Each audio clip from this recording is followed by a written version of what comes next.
बिस्मिल्लाहिर्रहमानिर्रहीम। अस्सलामु अलैकुम वरहमतुल्लाहि वबरकातुहू। मोहतरम नाजरीन, अस्तगफिरुल्लाह में कितनी ताकत है इसमें बारे में बहुत कम लोग जानते हैं। अस्तगफिरुल्लाह कितना पावरफुल जिक्र है उसकी हकीकत को बहुत कम लोग जानते हैं।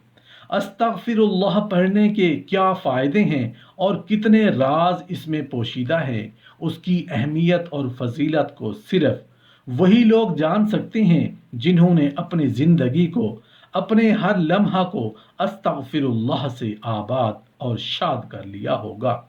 मोहतरम नाजरीन, जब बंदे के गुनाह बढ़ जाते हैं, उसकी कोई नेकी उन गुनाहों का कफ़ारा बनने को नहीं होती, तो अल्लाह ताला ऐसे इंसान को गम में मुब्तला कर देता है ताकि वो उन गुनाहों का कफ़ारा बन जाए, ताकि ऐसा इंसान जीते जी गुनाहों का बोझ न उठाए फिरे, गुनाहों के बोझ तले दबा न रहे। अल्लाह पाक चाहते हैं कि मरने से पहले, मौत से पहले, मेरी मुलाकात से पहले मैं अपनी मखलूक को उनकी अपनी जानों पर किए गए जुल्म यानी गुनाहों को साफ और मुआफ़ कर दूं।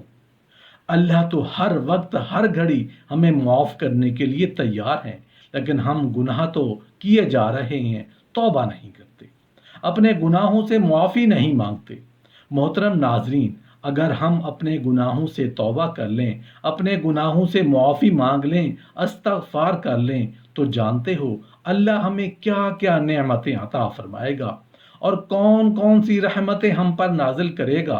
तो बस यही आज की हमारी इस वीडियो का मौजू है कि जब हम तौबा और इस्तग़फ़ार करते हैं तो उसके बदले में अल्लाह हमें क्या अता फरमाते हैं।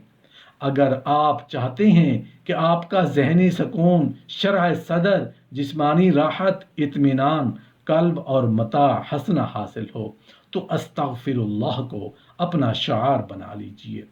अगर आप चाहते हैं कि आप जिस्मानी तौर पर मजबूत हों और आपका जिस्म मसाइब व आलाम और आफात अमराज से महफूज रहे, तो अस्तग़फिरुल्लाह पढ़ते रहिए। अगर आप चाहते हैं कि आप हवादिस ज़माना और आजमाइश व फितन से मामून रहें, तो अस्तग़फिरुल्लाह को अपना मामूल बना लीजिए। अगर आप चाहते हैं कि आपकी ज़मीन मूसलाधार बारिश से सैराब हो और औलाद सालेह, माल हलाल और कुशादा रिस्क आपका मुकद्दर ठहरे, तो अल्लाह से अपने गुनाहों की मुआफ़ी तलब कीजिए। अगर आप चाहते हैं कि आपको रफ़ा दराजात, नेकियों में इजाफ़ा और बुराइयों से निजात नसीब हो, तो अस्तग़फिरुल्लाह ही उसका वाहिद रास्ता है। नबी करीम सल्लल्लाहु अलैहि वसल्लम का फरमान है, उस शख्स के लिए सआदत है जो अपने आमाल नामे में बहुत इस्तग़फ़ार पाता है।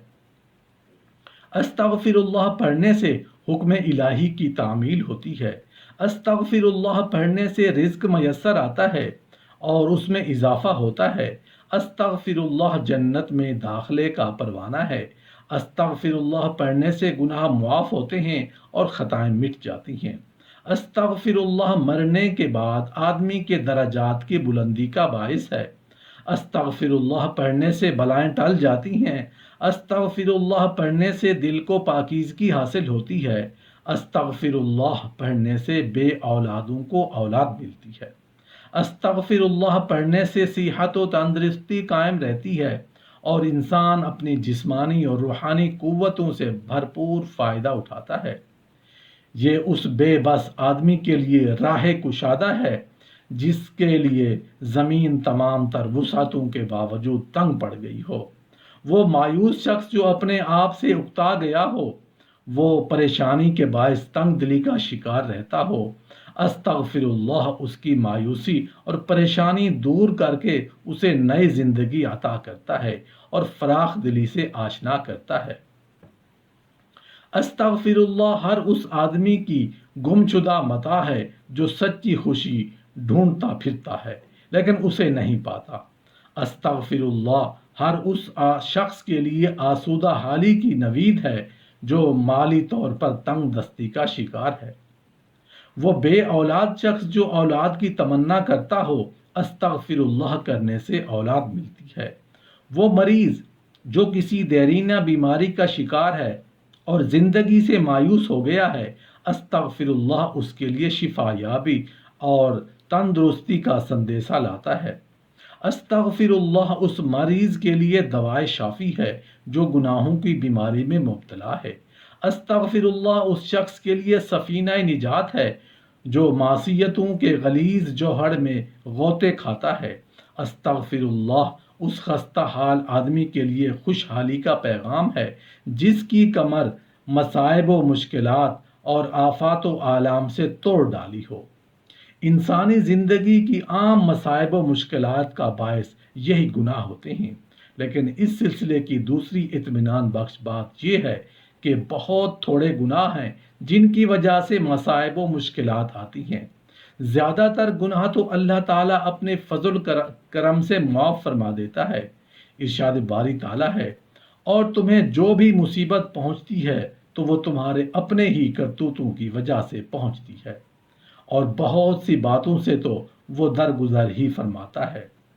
اگر وہ تمام گناہوں کی پکڑ کرنے لگے تو روئے زمین پر کوئی جاندار باقی نہ بچے۔ اگر اللہ لوگوں کو اس وجہ سے پکڑتا جو انہوں نے کمایا تو وہ اس زمین کی پشت پر چلنے والا کوئی جاندار نہ چھوڑتا، لیکن وہ انہیں ایک مقررہ وقت تک ڈھیل دیتا ہے۔ پھر جب ان کا مقررہ وقت آ جائے تو وہی انہیں سزا دے گا۔ یقیناً اللہ اپنے بندوں کو خوب دیکھنے والا، اور اگر اللہ لوگوں کے ظلم پر ان کا مواخذہ کرے تو اس زمین پر کوئی چلنے پھرنے والا نہ چھوڑے، لیکن وہ ایک مقررہ وقت تک انہیں ڈھیل دیتا ہے۔ پھر جب ان کا مقررہ وقت آ پہنچتا ہے تو وہ ایک گھڑی بھی آگے انسان خطائیں کرتے ہیں تو ان سے گناہ سرزد ہو جاتے ہیں۔ یوں ان کی ایک بہت بڑی ضرورت یہ بھی ہے کہ ان کی خطائیں معاف کر دی جائیں، گناہوں کا بوجھ ان کے کندھوں پر سے اتار دیا جائے۔ بلکہ اگر یہ کہا جائے تو غلط نہیں ہوگا کہ زمین پر بسنے والی دونوں عاقل مخلوقیں یعنی جن و انس کی سب سے بڑی ضرورت یہ ہے کہ ان کے گناہ معاف کر دیے جائیں۔ اللہ تعالیٰ نے ان دونوں مخلوقوں سے یہ وعدہ کیا ہے کہ وہ ان کے گناہ معاف کر دے گا، شرط یہ عائد کی کہ وہ اس کے حضور گناہوں کی معافی چاہیں۔ اگر وہ اس سے معافی چاہیں گے تو وہ ان کے گناہ معاف کر دے گا۔ یہ بھی فرمایا کہ تمہیں اچھے برے جیسے بھی حالات پیش آ جائیں وہ تمہارے اپنے اعمال کا نتیجہ ہوتے ہیں۔ اگر تمہیں بہتر حالات پیش آتے ہیں تو اللہ کا شکر ادا کرو کہ اس نے تمہیں معاف فرما دیا۔ اگر برے حالات پیش آتے ہیں تو خود کو ملامت کرو، خود کو قصوروار ٹھہراؤ کہ تمہاری بدعمالیوں کا نتیجہ یہی تھا۔